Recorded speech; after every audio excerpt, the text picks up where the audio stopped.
வணக்கம். நம்ம இன்று பார்த்திங்கன்னா இந்த ஜாதக அமைப்பு அப்படின்ற விஷயத்தை பற்றி பார்க்க போகிறோம். இந்த ஜாதக அமைப்பில் பார்த்திங்கன்னா எப்படி இருக்குது அப்படின்றத தெளிவாக சொல்கிறேன் பாருங்கள்.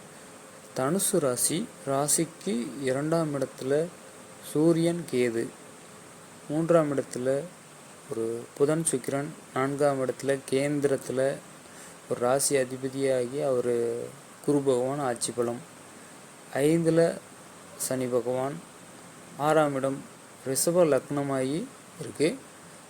அடுத்து பார்த்திங்கன்னா ராகு பகவான் கடகத்தில் இருக்கார். ஒரு செவ்வாய் அப்படின்றது துலாம் ராசியில் இருக்குது. உங்களுக்கு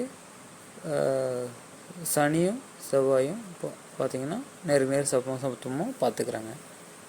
இப்போ இந்த ஜாதக அமைப்பில் இப்பொழுது எப்படி தசை புத்தி அப்படி போகுதுன்னு பார்த்திங்கன்னா, ஒரு சூரிய தசையில் புதன் புத்தி அப்படின்ற விஷயம் போகுது.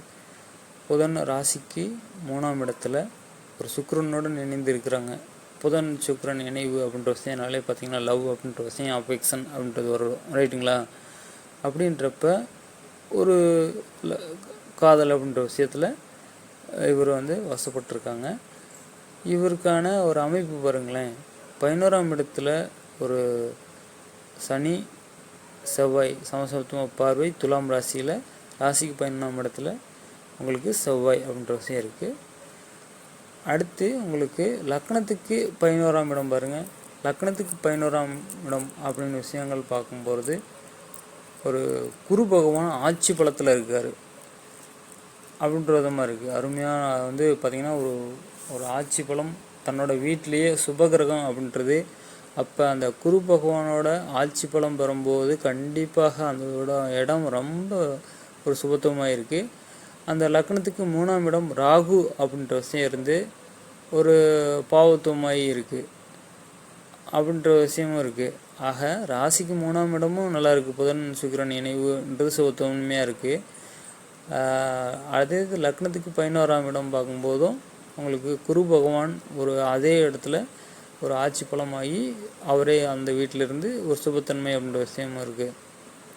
அப்படின்னு பார்க்குறப்ப பாருங்களேன், அப்போ ஒரு முதல் திருமணம் அப்படின்ற விஷயமும் உங்களுக்கு ஜாதக அமைப்பு நல்லாயிருக்கு. 2ஆம் ஒரு திருமணம் அமையணும் அப்படின்ற விஷயம் அமைப்பும் நல்லாயிருக்கு. அப்படின்றப்ப ஒன்றுக்கு மேற்பட்ட திருமணம் அமைவதற்கான பாசிபிலிட்டிஸ் இந்த ஜாதக அமைப்புக்கு இருக்குது.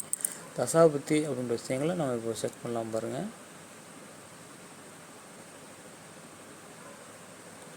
இப்போ தசாபுத்தி அவருக்கு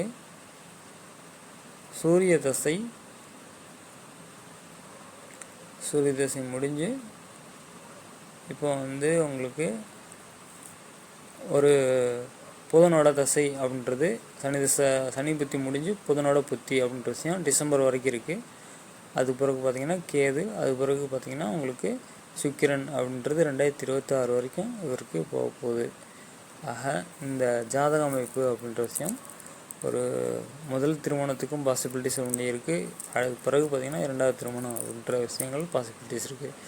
அப்போ அந்த முதல் திருமணம் அப்படின்ற விஷயம்னா என்ன அப்படின்ற விஷயங்கள் பார்த்திங்கன்னா உங்களுக்கு அப்போது காதல் அப்படின்ற விஷயம் ஏற்படலாம். அல்லது அது இல்லாமல் உங்களுக்கு அந்த நம்ம திருமண உறவு எப்படி இருக்கும் அப்படின்ற அளவில் திருமணத்துக்கு முன்னரே உறவுகள் அப்படின்ற விஷயங்கள் அவங்களுக்கு ஏற்படலாம். இந்த மாதிரியான ஒரு அமைப்பு பார்த்திங்கன்னா உள்ள ஜாதகம் அப்படின்றத எனக்கு கிடைச்சது. அதை நான் ஆய்வு பண்ணும்போது உங்களுக்காக விளக்கத்திற்காக இந்த விஷயத்தை கொடுக்குறேன். ஆக ஒரு 3ஆம் இடமும் பார்த்திங்கன்னா ஒரு புதன் சுக்கிரன் இணைவு அப்படின்னாலே காதல் அப்படின்ற விஷயம் வரும். அப்போ அது முன்னாடி வருது. அது ஒரு அஃபெக்ஷன் அப்படின்ற விஷயம் வருது. பின்னாடி 11ஆம் இடம் பார்த்திங்கன்னா உங்களுக்கு லக்னத்துக்கு 11ஆம் இடம் குரு அங்கே ஆட்சி பலம் அப்படின்ற விஷயம் வரும்போது அப்போ 2ஆம் திருமண அமைப்பு பாக்கியம் அப்படின்ற விஷயமும் அவங்களுக்கு இருக்கும். அப்படின்றதுக்கான 2 திருமணம் அமைப்புக்கு ஒரு பாசிபிலிட்டியான இருக்கக்கூடிய ஜாதக அமைப்பு தான் இது. இது பார்த்திங்கன்னா அவருக்கு இன்னும் ஒரு திருமணம் அப்படின்ற விஷயங்களும் ஆகலை, இன்னும் 2ஆவது திருமணம் ஆகலை. அதுக்கு முன்னாடியே பார்த்திங்கன்னா என்ன விஷயங்கள் நடக்க போகுது அப்படின்றத ஒரு பார்த்து கணித்து அவருக்கு நான் சொல்லி வைக்கிறேன். இந்த மாதிரியான விஷயங்கள் தான் அவருக்கு லவ் அப்படின்ற விஷயம் பண்ணிகிட்ருக்காங்க.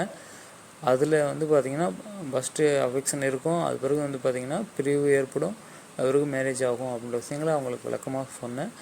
அந்த ஜாதக அமைப்பு உங்களுக்கு புரியணும் அப்படின்றதுக்காக நான் இதை கொடுத்துருக்கேன். இதுபோல் பல தகவல்கள் நமக்கு வேணும்னா நம்ம டிஸ்கிரிப்ஷனில் வாட்ஸ்அப் லிங்க்கு அப்படின்ற விஷயம் கொடுத்துருப்பேன், மொபைல் நம்பர் கொடுத்துருக்கேன். என்னை கான்டாக்ட் பண்ணுங்கள். உங்களுக்கான ஜாதக அமைப்பு எவ்வளோ